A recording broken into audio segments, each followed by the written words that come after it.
भारत राष्ट्र समिति के सदर के चंद्रशेखर राव ने अपनी बेटी और एमएलसी के कविता को पार्टी से मुअत्तल कर दिया है।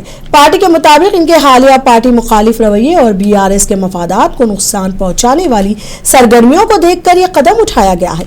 बीआरएस क़यादत ने कविता के हालिया रवैये और उनकी तरफ से जारी पार्टी मुखालिफ सरगर्मियों को संजीदगी से लिया है।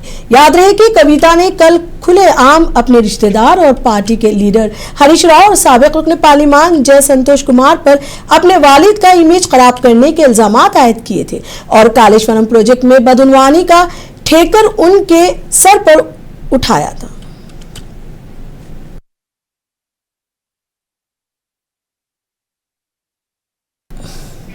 भारत राष्ट्र समिति से मुअत्तली के बाद कविता कल अपने एमएलसी ओहदे से भी इस्तीफा देने वाली है।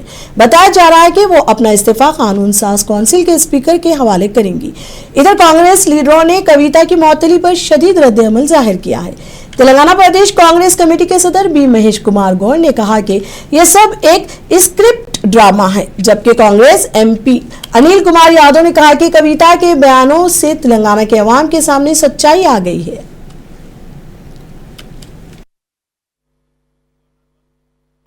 It's a part of a big drama.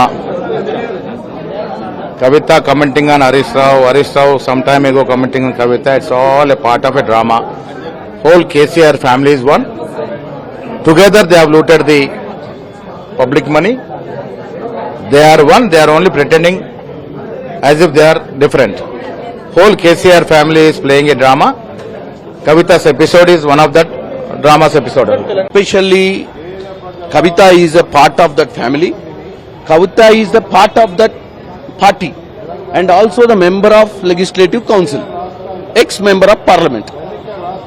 He clearly said that there was the loot of the Telangana happened. Her father was not the reason for it. Her cousins are the reason for it. Indirectly or directly, she have concluded saying that the BRS party under the leadership of KCR have looted Telangana in the Kaleshwaram project. Now she has been dismissed from the party, expelled or suspended from the party, I don't know exactly.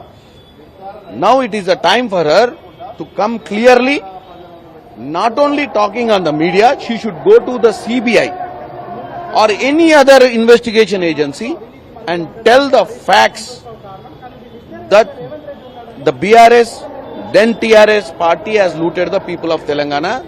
Then only her statements will be validated and she will have a credit on that. जी कल press conference करके उन्होंने आरोप किया है कि जो भी हो रहा है उसके पीछे रेवंत रेड्डी जी का हाथ है बोल के।